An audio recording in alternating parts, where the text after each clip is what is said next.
At some points I was like, when is this book, like what's happening? But it really made me irritated at some parts. I'm not even gonna hold you. I was just like, I know I'm reading smutty books, but give me something other than smut to work with, you know, like give me some kind of character foundation. He's very perfect, and it makes me mad because there is no one like this man in real life. How do I explain this?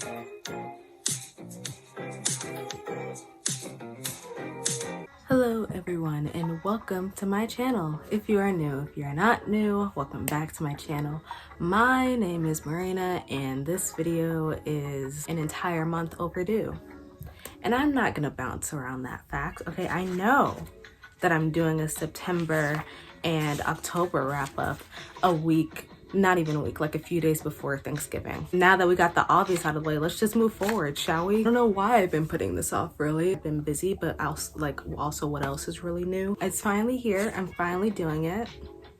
And I'm pretty excited, kinda, sorta. I've been reading a lot of good books. Not a lot, but just good books. I have in total 6 books to talk about, and I kinda liked them all. Some of them were surprising. Yeah, I'm just gonna get into it. September, I read my first Icebreaker book, You Made a Fool of Death with Your Beauty. I mentioned this book briefly in my last video. If you guys wanna go check that out, you can. I briefly talked about this book in there and how much I loved it, and I'm gonna talk about how much I love it again because I really do love this book. I went in knowing absolutely nothing, and I think that's how everyone should go into reading this. Don't read the synopsis. Go in, no thoughts, just vibes, and you're going to leave feeling things. I love feeling a lot of things, you know. By the time this book was over, I was like in shock, flabbergasted. I've only heard good things about Icebreaker's writing and books. Like all of their books people praise. This is my first ever book that I've read from them, and I think this is their first romance. I think. Yeah, they kind of killed it. I would love to see more. If you guys don't know what this book is about, it's about this girl, Faye. She is grieving over the death of the love of her life. They got into a car accident, she survived, he died, and the whole book is about her grieving him in many different ways. Goes out partying with her bestie. She drinks, does a little bit of substances on the side. She gets with a few guys for funsies. But one of the guys that she gets with is like really likes her, and he wants to take her out. And through that guy, she meets another one, and you know, she ends up getting with one specific guy in this book, and they kind of hit it off to the point where like she goes to meet his family, and things kind of just go downhill from there. Like I said, I did not go in reading a synopsis, so I'm trying to be as vague as possible while also explaining it. I gave this book 5 stars. It was a quick read. It's only like, it's not even like 300 pages. I'm pretty sure it's less than 300 pages. I suggest that everyone read it. I think that the exploration of grief in this book, from Faye's perspective, was really, really good. And from another character in this book that we meet later on, I think that the parallels between them and just the way that they talk about their grief for their loved ones, and everything about it was just really beautiful and sad. There's a lot of debate from the people who have read it about like if this character is in the wrong or if this character's in the wrong, and I'm just kind of like, almost every character is in the wrong in this book at some point. There's a way that Icebreaker writes every single character that makes you understand their perspective of what's going on throughout the book. You get a clear perspective of how each character feels and how what Faye is doing is affecting everyone. And though she is kind of like somewhat the catalyst of what's going on in the book, you don't really look at her as really a bad guy. You kind of see her faults, but not really. You see the faults of every single character throughout. And I liked that. I liked that a lot. Though the book is told in Faye's perspective, you understand where each character is kind of coming from with the situation, because it's not really a normal situation to be in. I don't know if I explained that well at all, but I like this book. I loved it actually. It's one of my favorite reads of this year. I gave it a 5-star, and yeah, go read it. Next book I read in September, and the last book I also read in September because I didn't read anything after this book. Pride and Prejudice by Jane Austen. This book has been on my TBR for a while. You guys know it's probably like seen in the background of my videos. It's always been here for decoration, but now I've finally read it. I can say I'm a part of a cool kids gang that's read at least one classic that y'all love to flex about all the time. I read Pride and Prejudice, yay. I gave it 3.75 stars. If you guys don't know what Pride and Prejudice is, I don't really know what to tell you. I mean, if you don't even know the story, that's fine, but I think everyone kind of knows of Pride and Prejudice and Jane Austen as an author. She's very well known. But if you don't know the story, it's about this girl Eliza and how she meets Mr. Darcy and their whole romance throughout the book. It's very, very good. It kind of set the tone for a lot of like, not even slow burn romances, but like built up romance between a misunderstood man and a girl that's not like other girls. Like, I think it set the standard for that in particular, because that's the vibe that I got, because Eliza is literally like the original not like other girls girl. She's like, I'm not falling for Mr. Darcy. He seems rude and mean and I don't like him. But it, like, when she gets to know him, she's like, oh, maybe he's just misunderstood. I feel like I wouldn't have enjoyed this if I didn't read the audiobook, because I read the audiobook where Rosamund Pike is narrating the whole entire book. I did not know this actually, but she's actually in the movie. So having to hear her like narrate this book, knowing that she's in the movie, I've never seen the movie, it made me more excited to watch the movie, knowing that I'm listening to the book from her, you know? So I feel like I really wouldn't have enjoyed this if it wasn't for Rosamund Pike and the performance that she gave every character. I think that she did a really, really good job narrating the entire book. I also like the comedy in this book. I think Jane Austen is really funny and no one really talks about that. Like, what I've heard of Jane Austen is that, yeah, she writes really good like books, but no one ever talks about the comedy in the books, and like nothing that I've heard, at least. They kind of go over your head if you just like skim through it and don't think about it, but every time a joke was made, I kind of chuckled. It's a good like rom-com type book without like pushing the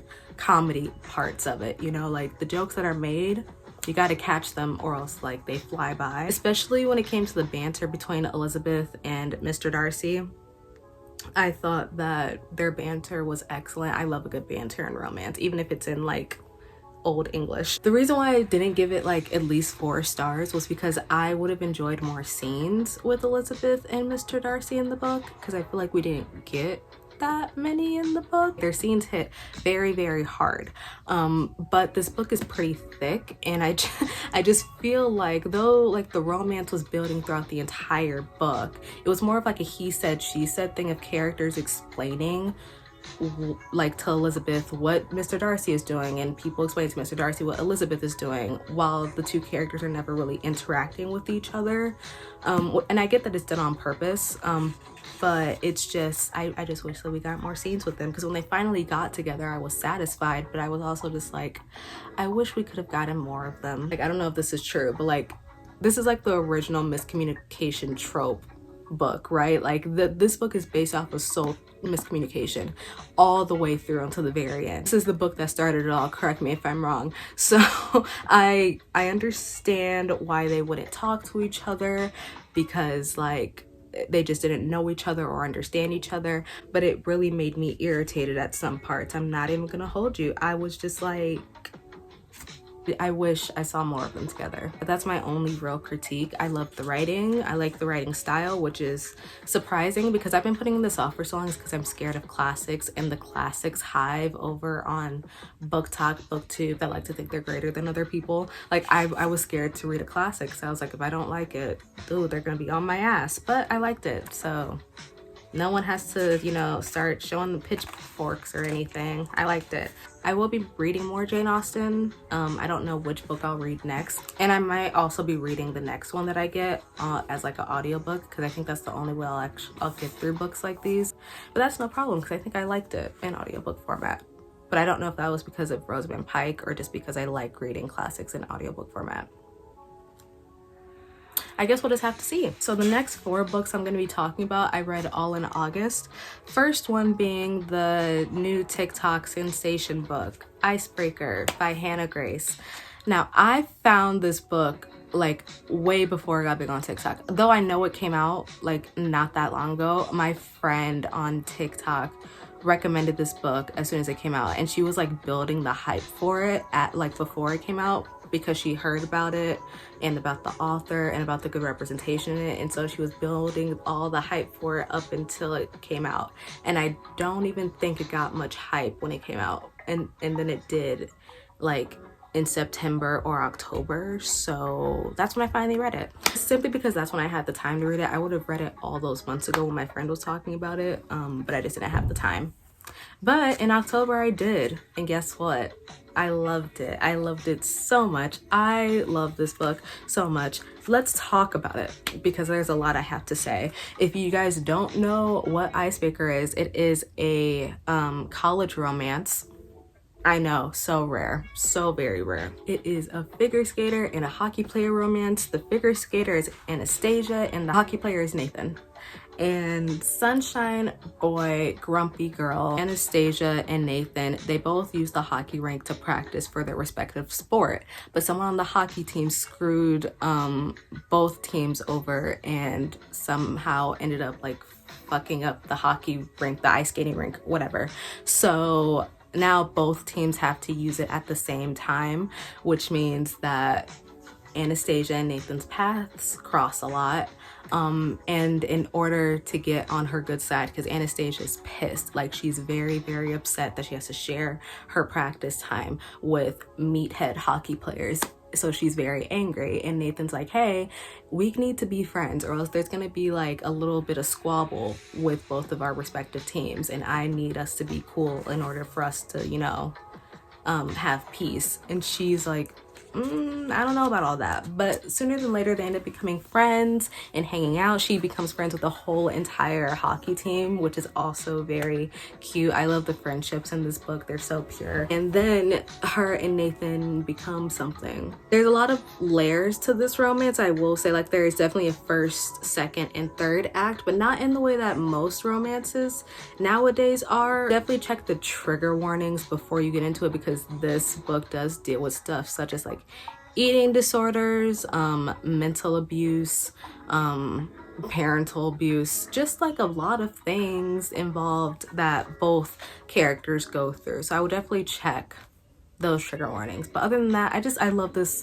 book. I love it so much. I like all of the topics that the author Hannah Grace touched on. I think that she did it so well without having it be like overload. They got together, I'm not gonna say pretty early because that's a lie. Like, their relationship built up perfectly to the point that I was just like, where is this book gonna go? Because it is over 400 pages. So I was like, what else could she possibly do? Because at some point I was satisfied with like the way that the relationship was and like the friendship of everyone and everything. I was satisfied with that like way before the book was close to ending. And then she just took me on a roller coaster of emotions. Like, every single like scene of Nathan and Anastasia, it didn't feel unnecessary. Like, it felt like each scene was important to build the trust and foundation of their relationship. Nathan is literally the perfect boyfriend. Like, I'm going to be honest, he's very perfect, and it makes me mad because there is no one like this man in real life. Even when he does like make mistakes, he instantly regrets it, or like he's not afraid to like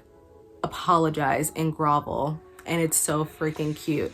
And yeah, there's just so much to this book. I loved every single character, and it makes me so happy because I know that this is like a series, or it's going to be a series, where I think all the hockey players end up getting their own romance. And I'm excited. I'm very excited. Like, yes, give me more, and make sure that Henry's book is next. Hannah Grace. look at me if you're ever gonna watch this video. Henry has to be the next one, okay? You gave us too much of him in this book. Now we need more. We, as in the community of Icebreaker, we need more of Henry in the next books, because I know, I already see you setting up something for him, and I need that expeditiously, because from what I got, his love interest might be a black woman. So I need more. Each guy is amazing and I would love to see more of them, but Henry has to be the next book. And I know that everyone agrees because everyone loves Henry. So those are my feelings. I gave it a 5-star.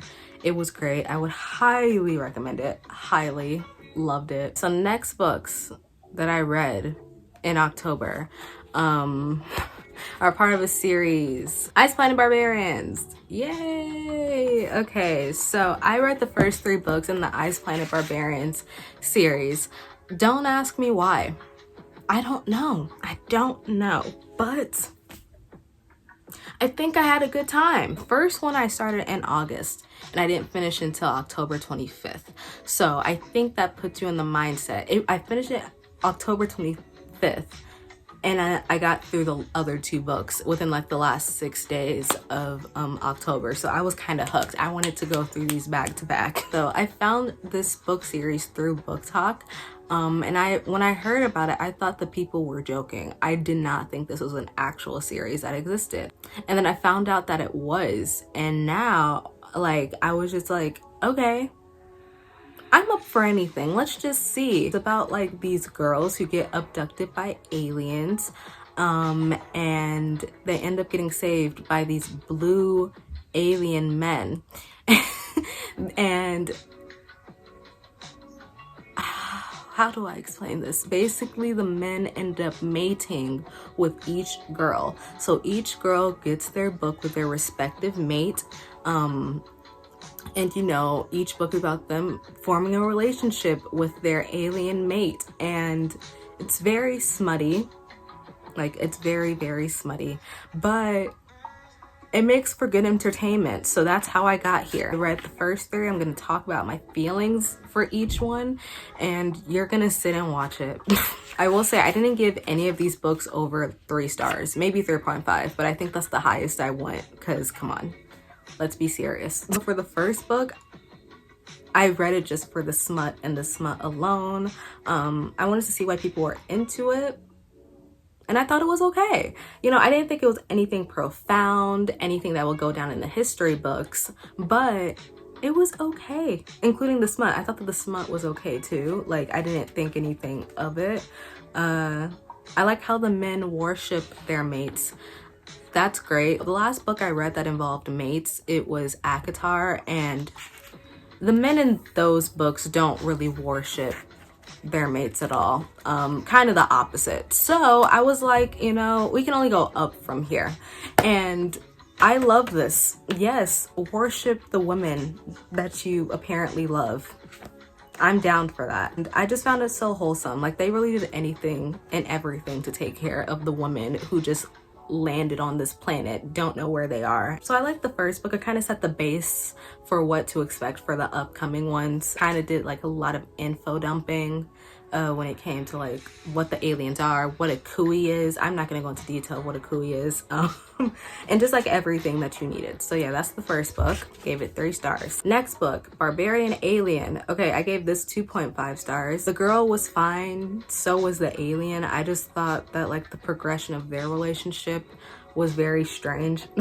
I wish there was more depth to his and her backstory. Like, the aliens all have like their own little like deep backstory or whatever, or at least this one did in this story from what I remember. And although the author like briefly mentions it in the beginning, it's never brought up again. And I thought we were gonna get like a full-on backstory about him, because he was kind of like interesting to me, and then we never got that, so that's disappointing. This couple in the second book was more annoying than the couple in the first book. Nothing much to really say other than that. I know I'm reading smutty books, but give me something other than smut to work with, you know, like give me some kind of character foundation. And then that's exactly what the third book gave me. So redemption, yay. I gave this book 3.5 stars. This one has my favorite couple out of all the 3 books that I've read in the series. I found them the most lovable and they had the most connection out of all three. The two are not actually mates, but they get together on their own free will, so that's always great. Yeah, and I liked them. I like when characters have a choice of picking who they can be with instead of just the universe saying, you're my mate, we have to be together. That's always felt weird to me as a concept. I like their chemistry more. I think that the couple in this book were a lot more funny. Also has kind of like a grumpy girl, not even grumpy girl, more like sad girl, happy sunshine boy or alien. Yeah, I gave this one the highest rating of 3.5 stars. Yeah, that was the last book I read in October. I don't know if I want to read more of that series. They're kind of addicting. Like, I was very close to reading the fourth one, but then I was like, let me pace myself. Let me pace myself just a little bit. That's it. That's my bi-monthly wrap up for September and October. If you guys enjoyed this, thank you. If you would like to, you know, recommend me more books, you can down in the comments below, or you can do it on my socials, mostly Twitter, which is going to be here because I mostly interact on Twitter. But if you'd like to follow me on all my other social medias, then they will be linked down in the description below. And yeah, I think that's it. I will see you guys in my next video. Bye everyone.